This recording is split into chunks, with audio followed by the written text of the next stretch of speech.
Look at Republicans and their posturing on immigration. They've spent years telling us that we must change immigration laws to stop an immigrant invasion. It's a catastrophic emergency. Yet now, with the Biden administration and Democrats delivering a proposal with everything that's been on their wish list for a decade, as soon as tomorrow, they say, no, we can't address this issue because it just might help Biden. I think we need to demand, fix it, solve it. And I'll tell you, there's only one way we're going to solve it, and that is to throw Joe Biden out of office, to elect Donald Trump in November. Now, why would I help Joe Biden improve his dismal 33% when he can fix the border security on his own? This invasion is insane. We need 4 more years of Donald Trump. Okay, it's not me, it's them. I mean, just think about what these men are saying. They're basically telling the American people that they can't, rather won't, do the jobs they were literally hired to do by their constituents, because the only person who can fix this is a man who failed to fix it when he was president the first time, when Republicans had control of the White House, the Senate, and the House. Let me ask you, do you think that you could walk into your job tomorrow and tell your employer, sorry, I just can't do the job that you pay me to do? Do you think it'd last long?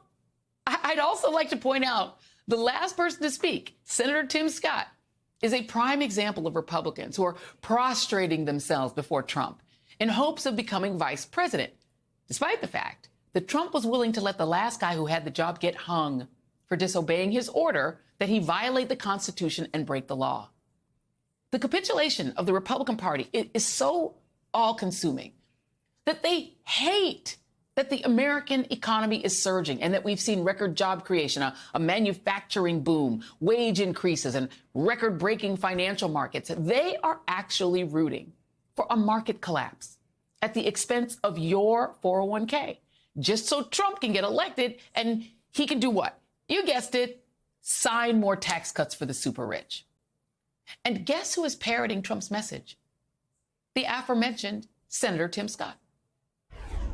We want a Biden economy? Ha! No way in the world do we want a Biden economy. We want Trump. Tax cuts. When there's a crash, I hope it's going to be during this next 12 months, because I don't want to be Herbert Hoover. The one president, I just don't want to be Herbert Hoover.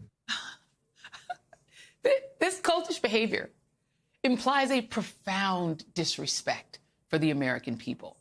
But like I said, they don't care. Because if they did care, they would be actually alarmed at how unpopular their policies are.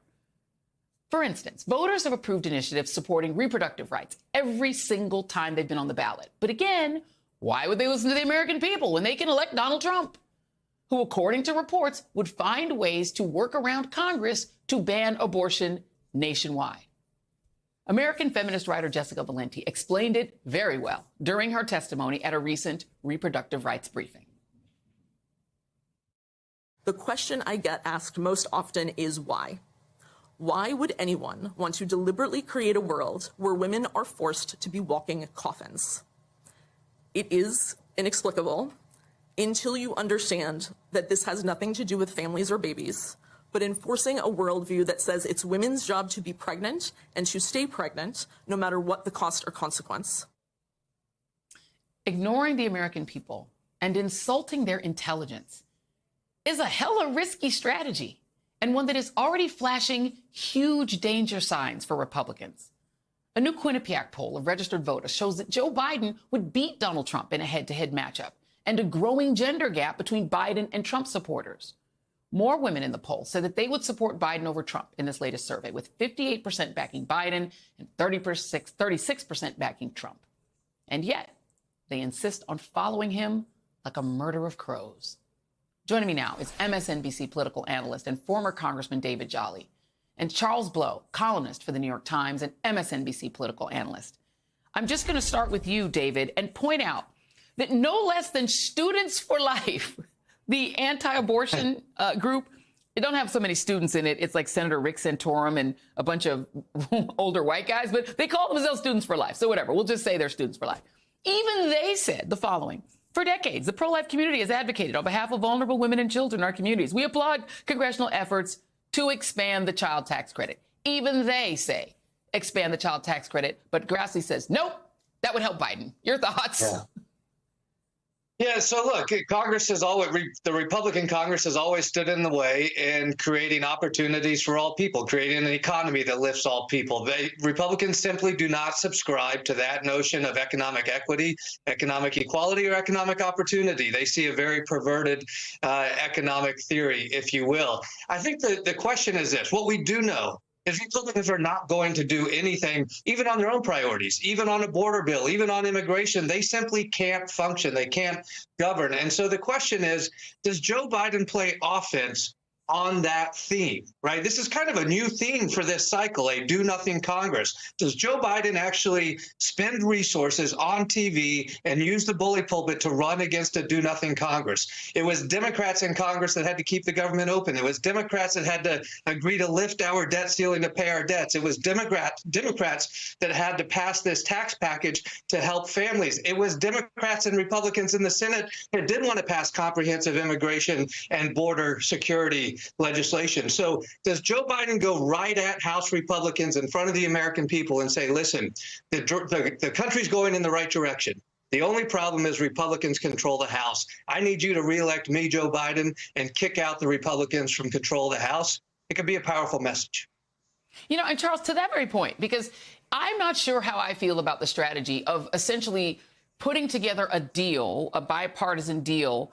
And it's been pointed out there were no Latinos in the room. They weren't a part of the bipartisan negotiation, but whatever. Putting together a deal that basically is just, here are Republicans. Here's all the things you said you wanted on border security for a decade. Here it is. Take it. And letting them say no, and then jamming that down their throats. I'm not sure I agree with the contents of the deal they're willing to sign, but he is willing to sign it. He's willing to do it. And they're still saying we can't do that because if we solve the problem we say is catastrophic and an emergency, it'll help him. So we have to help out. We have to help the other guy. We have to help Trump. Make it make sense. Well, I mean, I think what we're looking at is some sort of legislative guerrilla warfare effort at regime change. What they're trying to do is to pretend that there is suffering where there isn't, and to increase actual suffering by doing nothing to prevent it. And if they believe that if they can amp up the suffering, amp up the message of suffering in the country, make people feel bad about an economy that is actually good, make people feel bad about an immigration policy that is not moving forward, not because it can't, but because they won't. If they can amp up that misery, they believe that that will redound to a negative effect for President Biden and a positive one for Donald Trump. And it is that callous, but also that clear. The only question is, how much will American voters buy of this? How long will you let them not do something to fix a problem that can be fixed? Are you willing to simply wait it out, to endure the suffering that the country will endure for the next 11 months in the hopes that the person that you want to vote for is not convicted or imprisoned, in the hopes that that person actually win, in the hope that you could maintain control of the House? It is an enormous gamble, and we're gambling with the safety and security of the country.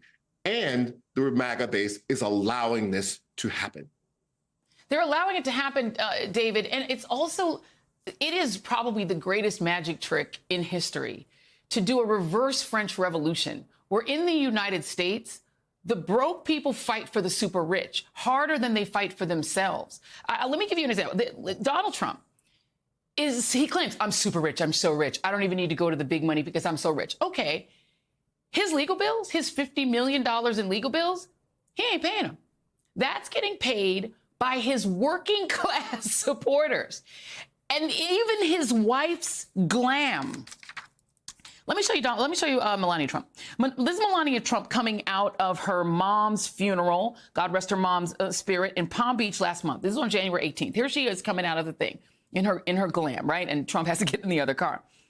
She's been there at that funeral. That's the only time we've seen her in months. Trump has been in court all over, from D.C. to Atlanta. We have not seen Melania. She hasn't been on the campaign trail with him. She hasn't been anywhere. We have not seen her at all. And yet, Trump's campaign PACs, which take money from working class Trump supporters and the MAGA hats they buy, they have been paying Melania's fashion consultant $368,000 $100,000 a year. That is more money than most Americans will ever earn annually in their lives. His supporters are gleefully willing to give him money to pay his legal bills and to pay for his wife's glam, and they don't even get to see her. What is that about? It's a cult following, which it's a cultural movement that is not wrapped on premises of substance or ideology, but this following of Donald Trump. And, you know, $50 million on lawyers, that's a lot of money on lawyers. I actually care less that donors might have been duped, because I don't think they were. I think they buy this notion that his court cases are part of his politics. I'd rather see an audit of how the $50 million was spent, because I don't know how you could spend $50 million on lawyers. I'm guessing Melania got an internet degree one weekend, and we're going to find out she's billed $10 million against Donald Trump's legal fees for this. Who knows what's going on the spin side? It's a grift. It's a graft. We know that.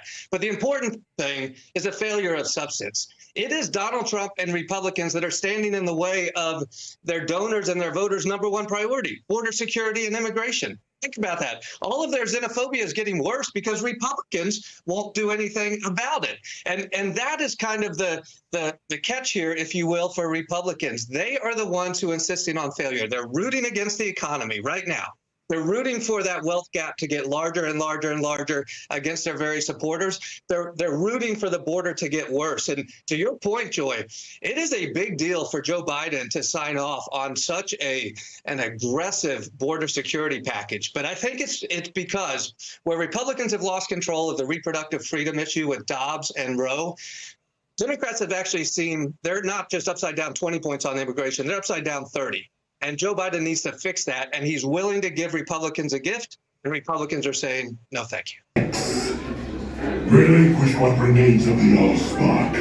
So who's the insect? You? What? Who's the insect? Protect you. They will defeat them on our world, and we will defeat them here. Ambush was just a diversion. Security teams bring up. Rabbit, she's already inside. Deeds! Give me an update on that reserve. What's readiness? What was his name? What was it? Evac, sir. Right, evac.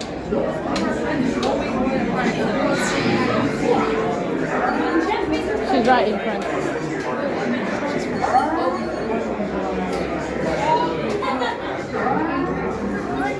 We're facing a heavy sustained attack. They appear to be after the All-Star. General Marshall!